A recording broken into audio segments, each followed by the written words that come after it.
Boom. Rise and shine, little darlings. June the 22nd, 2022. Shake, rattle, and hum. Let's go. Get into that kitchen. Rattle those pots and pans. Look at here, guys. Every knee will bow. Hallelujah. Thank you, Kim Barnett, again for my wonderful gift. Let me see if I can get you guys dialed up here. Here we go. Boom. Rise and shake, guys. Here we go. Kevin Willis, good morning to you, my brother. Faye Taylor, Brenda Booth, good morning to all y'all. Anita Bush, good morning. Wayne York, good morning to you. How's everyone doing this morning? Alan Davis, good morning to you, my man. Gail, I think I did tell you, hey Desiree, I did tell you I did. The plans for Curtis, yeah. Doug Jones, Desiree, Benita Clements, good morning to you. Yes, ma'am, Miss Faye, it is time. It is time. Hey, Elaine, Michelle Gravois, Tennessee, good morning. Tyler Turner, good morning. How you doing, buddy? Here we go. Tell him, Brandy. Here we go. Tim Hacker, good to see you this morning. Alexa, good to see you down in Florida. I know you're working, but it's beautiful down there from the pictures you've had. Good morning, Minaj. Hey, Mike Pate. Good to see you too, Minaj. Diane White. Good morning. Jim Pennington, the big dog's walking early this morning. Brenda Dean, good morning to you. Good morning, Rob Wiggins. Good to see you, buddy. Hey, Rhonda. Kathy Kelly. Hey, Miss Linda. Good morning, Jordan. What's going on, my man? Cups up to you, Michelle. Hey, Heather. Tell the Sanders clan I said hello. Hey, Mike Shaw, Gary Skipper, how y'all doing? Julie Henry, good morning. Sherry Shaw. Al Harrelson, there he is. Where's the sweet Tess, Al? Sharon Shirley. Linda, good morning to you. Good to see you back.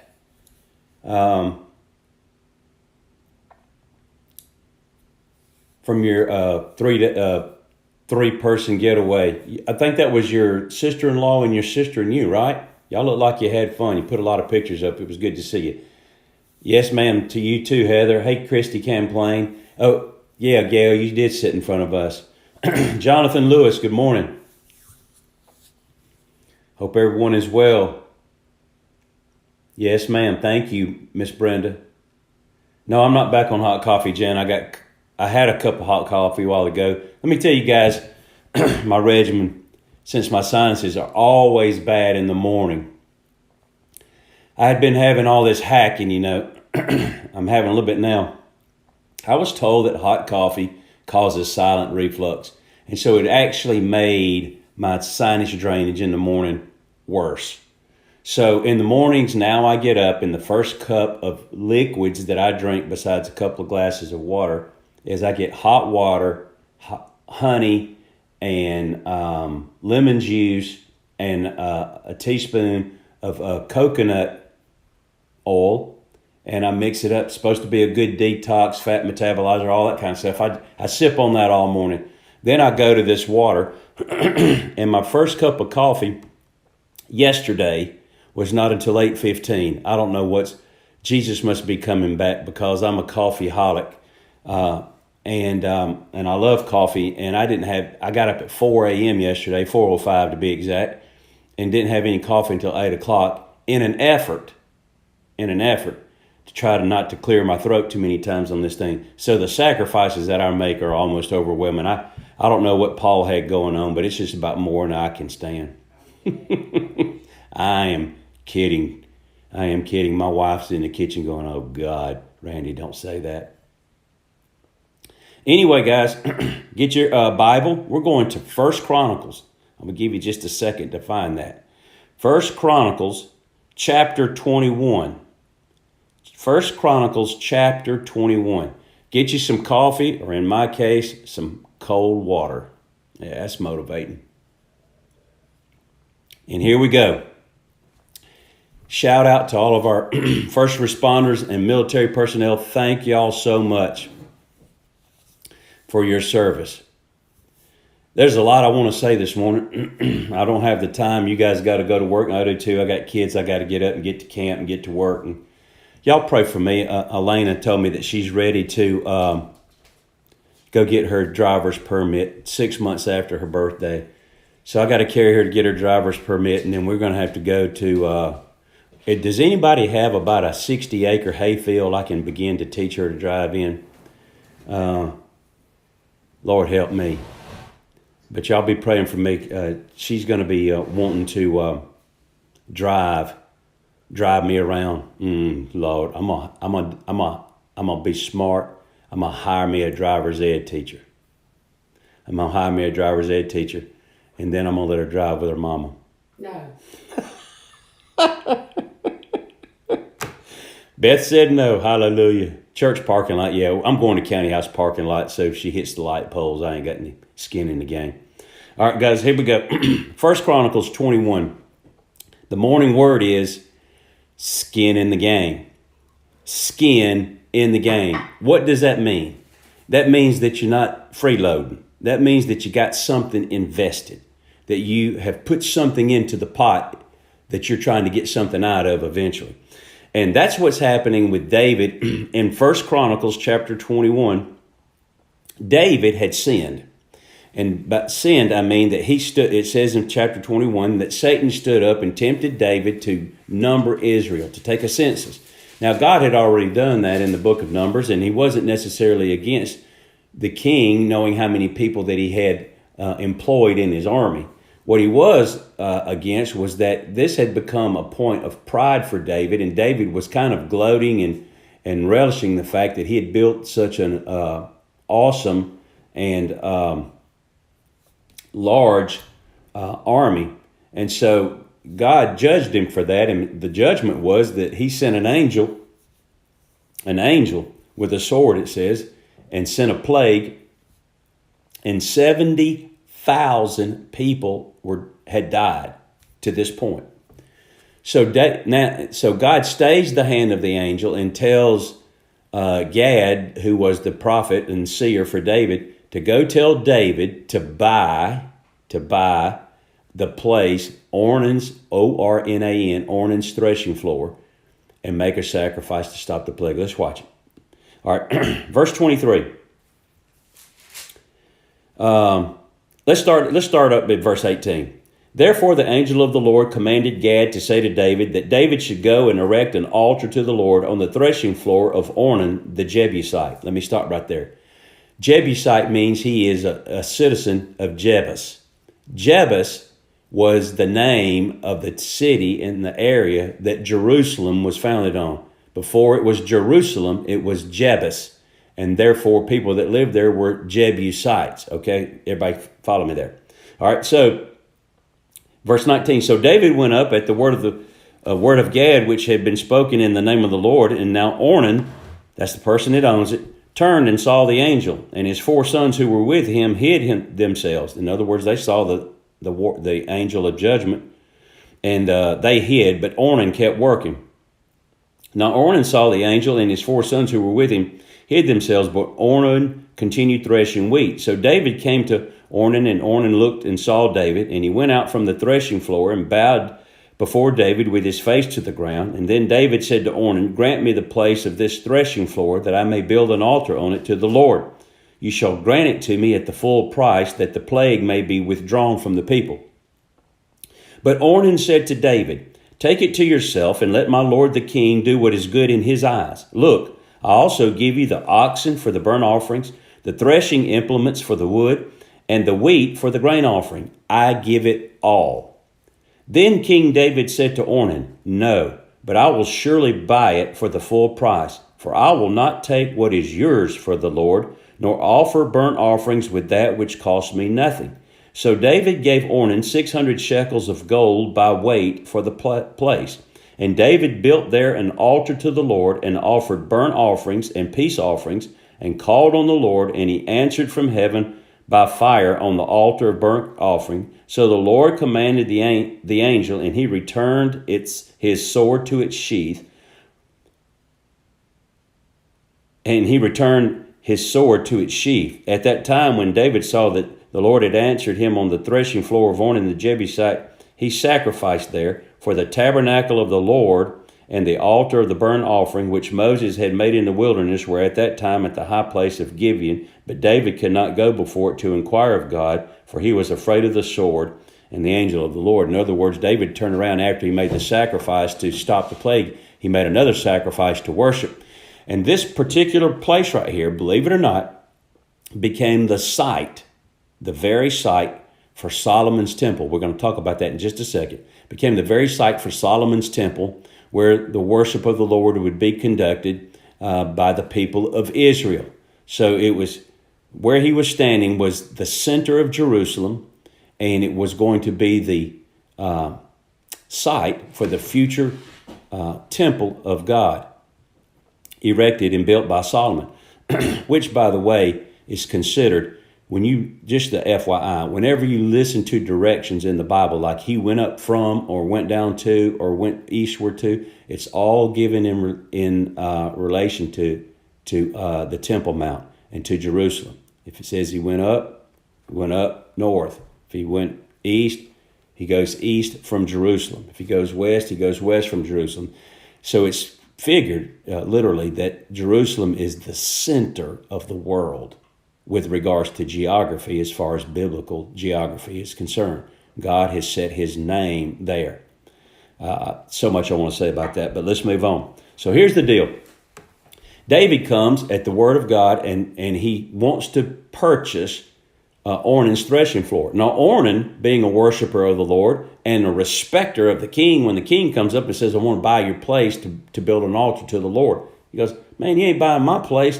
I'll give it to the king, and I'll give it to the king for the Lord's purposes. And he not only wanted to give him the ground, he wanted to give him his farming implements, his animals. He said, you use it all to make your sacrifice. Here's what David said. No, but I will surely buy it for the full price. For I will not take what is yours for the Lord, nor offer burnt offerings with that which costs me nothing. Now, again, so much I want to say about this. My mama always repeated to me all the time, even as late as probably a month ago, she said this. Her father, my grandfather, my papa, used to say this: you don't get something for nothing. You don't get something for nothing. And everything worth having is worth working for. You don't get something for nothing. And everything worth having is worth working for. We live in a culture today where everyone else wants to play with someone else's money, or play with someone else's toys, or someone else's sacrifices, or someone else's labor. We have an entitlement, an entitled generation where kids today growing up, getting out of high school, think that they deserve college. And then when they get out of college, they think they deserve the highest paying position. When they get out of college, they don't want to work up through the ranks, and they don't want to have any skin in the game. See, skin means that it cost me something. And here's the deal that's true about you, and it's true about me, is that we really don't care about anything we don't have skin in. If you're sitting in someone else's house, you're playing with someone else's ball, you're driving someone else's car, and it gets skin up, bent up, broke up, burned up, run over, lost, you really don't care, because you get to go home and all your stuff is fine. Okay? That's why we like to go to rental houses for vacation, because when we leave, we ain't got to clean it. We ain't got nothing in it except what we pay for it. And that's getting pretty expensive. But the point is that we really don't cherish anything that didn't cost us anything. We don't cherish it. And that's why kids today, oh God, don't get me started. That's why kids today have a birthday party. And I'm talking to somebody right here. And if y'all do this, shame on y'all. Now, I've done it, and shame on me too, but I don't do it anymore. You invite 25 kids over. They bring 25 gifts to your son, 25 gifts to your daughter, besides the 5 or 6 you're going to give and their papa and mama are going to give. That kid sit down there and had a birthday, eat his gut full of ice cream and cookies and pizza, and God knows what else it costs you $300, $400, $500, $600, $700, $800 for, and then gives him 35 or 40 presents. Then he throws them down in his room and you're constantly telling him to pick his stuff up. He don't care about his stuff. He's got too much to choose from. If he had one toy and you said go play, his choices would be limited. He'd learn to use his imagination and to play with his one or two toys. We have too much junk. Kids have too much junk. You need to have a garage sale, make them sell everything they won't have except for the three things they cherish the most. Find out what that is and then sell the rest of it or give it to poor people. But I digress. But my point is that today we want something for nothing. Everybody wants a bargain. And don't get me wrong, I think that a fair price is a fair price. Some people overinflate their prices, price gouging and so forth. That's not right. But remember, everybody's trying to make a living, right? Everybody's trying to make a living, not just you. And we need to make sure that if we want something, okay, we need to be willing to make an investment in it. See, if you want your church to have a great vacation Bible school, invest in it. If you want your church to be really strong in outreaches or Sunday school, or invest in it. Invest your time, invest your effort, invest your money. Invest in it. You want people, listen, we want good government in Alabama and good government in our country. Yesterday, we had unless something changed, we had less than 20% turnout for our election.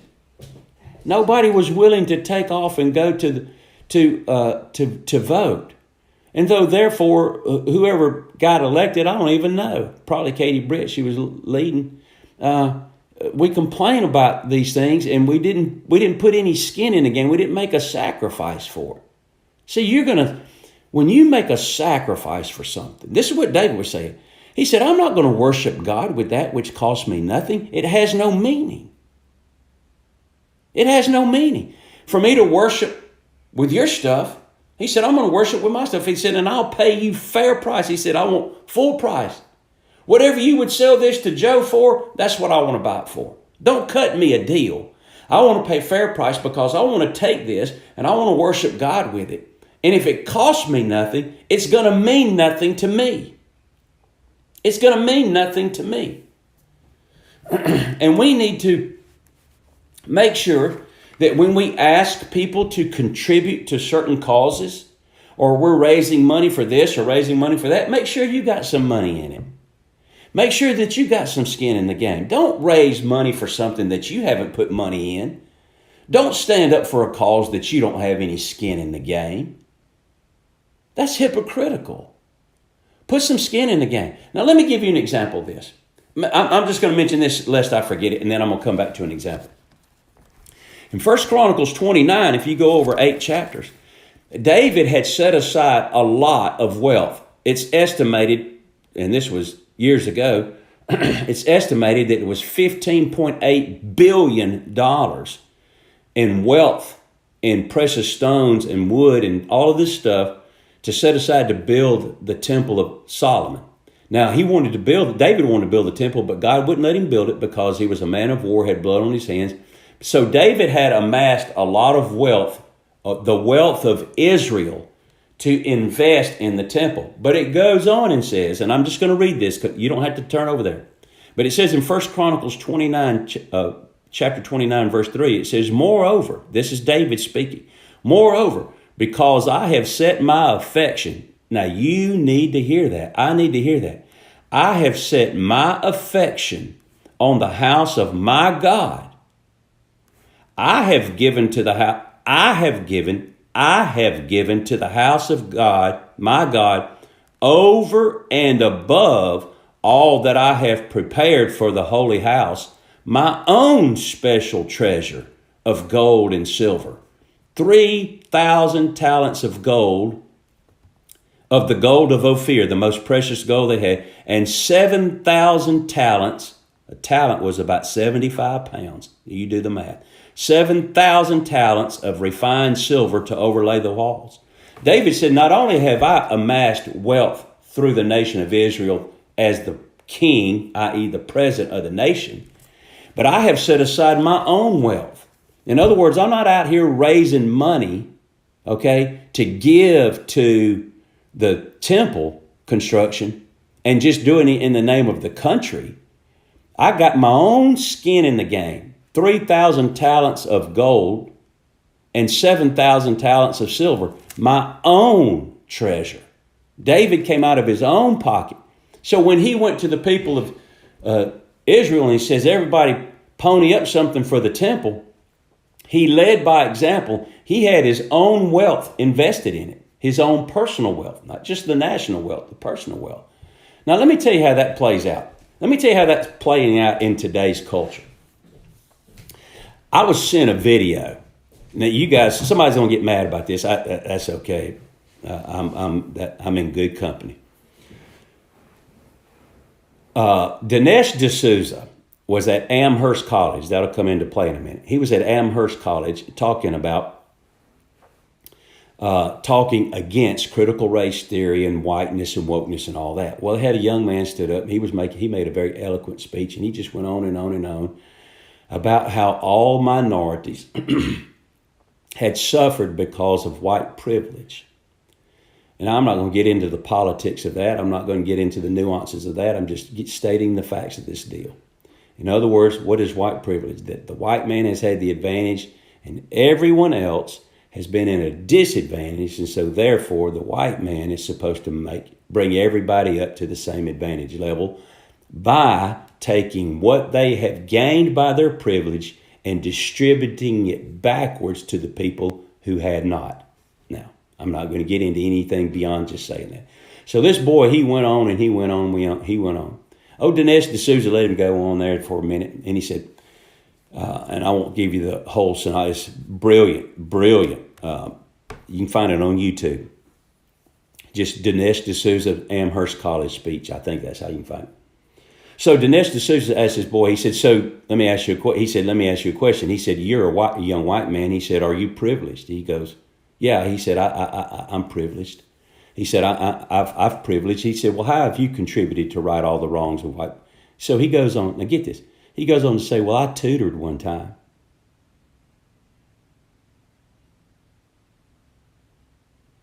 Now here's what he's saying. I think that white people have oppressed all other people, and they need to take all their stuff and redistribute it backwards to all the people that didn't get it because they had it. He goes, okay, you're white. What are you going to do? He goes, well, I tutored. Do you get that? He wants everyone else to make it right. He don't want to put any skin in the game. So Dinesh D'Souza, he had him in the corner. Now watch this. Brilliant. He said, Amherst College, by the way, is a private liberal arts institution ranked number 2 in the country in whatever they rank them in, eliteness, specializing in mathematics and economics and research. Okay. It has a 12% acceptance rate out of all the people that apply. They accept 12% of the people that apply. It's only got 1,725 students. He said, are you not attending this college by white privilege? And the guy said, well, yeah, I guess I am. He said, did you not take the place of a minority that could have had this position, but you're a white privileged person, and for all these other reasons, you're smart, your family had money, you did well on the testing, all of these things are because you are advantaged, because you are white. And so now, therefore, you are in Amherst College in Massachusetts in a privileged position because you are a privileged person because you are white. The guy said, well, yeah. He goes, here's what you need to do then. If you believe in what you say, go to the registrar's office and withdraw from Amherst College and tell them you want a minority to take your place. He wouldn't do it. Him all right. He didn't want to do it. You see, everybody wants to play with someone else's money. Everybody wants to play with someone else's ball. Everyone else wants someone else to make the sacrifice, someone else to make the investment. So we all talk out of both sides of our mouth. Well, here's what we ought to do. Okay, well, what are you doing? Okay, how are you contributing? Don't say anything about our government when you don't vote. You don't have any skin in the game. Don't say anything about the color of the carpet at the church or the color of the paint or the bus that we bought or the van that we bought or the ministries if you don't support the church monetarily. Don't talk about how we didn't have Vacation Bible School this year because we didn't have any teachers and you didn't volunteer. Don't say anything when you don't have any skin in the game. You have no basis for an opinion. David comes and God says, go get that place over there and worship me. So David could have bought the place. David could have taken, he said, hey man, I want to buy your place. I'll give it to you. Now that's a deal.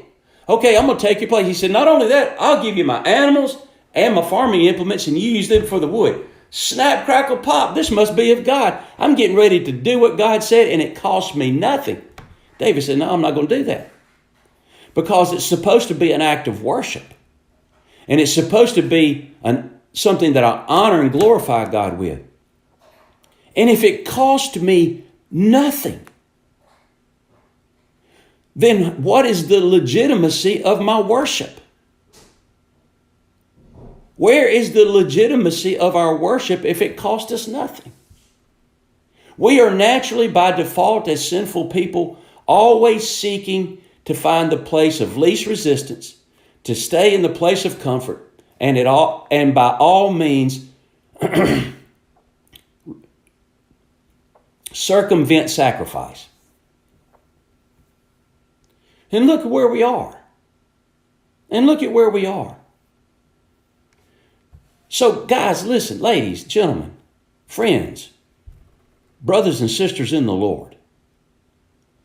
It's time to do what we used to say all the time, put up or shut up. Put some skin in the game, wherever it is that you are. Don't complain about your employer when you do a half, job as an employee. If you're not putting any skin in the game, if your company's failing and losing its profit margin and layoffs are happening because you're just gin whizzing around doing nothing, shut up. If you're not going to vote, shut up. If you're not going to build, shut up. If you're not going to serve, shut up. If you're not going to put some skin in the game, show up early, stay late, get with the program, then shut up.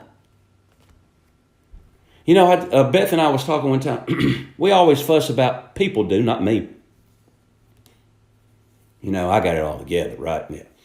People always talking about their coaches, little league coaches, baseball coaches, football coaches, and don't get me wrong, there are some times that there's a place for a legitimate gripe and concern and have to take some action.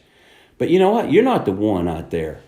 You're not the one out there coaching. You're not the one out there practicing. You're not the one out there getting the balls together and making the schedule and hemming all them little jokers up and dealing with the parents. So you got to cut them a little bit of slack because they have an advantage over you. They volunteered to coach. You, on the other hand, sit on the sidelines with nothing invested but your little boy or your little girl, and you're maligning the coach and you're maligning the coaches. And you're just running the program down and you're running the park down. Shut up. Take your kid and go home if you're not going to help. Pick up the trash, paint the dugouts, and help the coach. Shut up. You have no legitimacy. Now, I ran and raved. I went longer this morning. You guys got to go to work. Got to put some skin in the game. But I wanted to share this with you. It kind of chaps me off sometimes. If you're not going to help, then please don't hurt. If you're not going to contribute, don't complain. If you don't have any skin in the game, then sit down and be quiet. We'll see you tomorrow.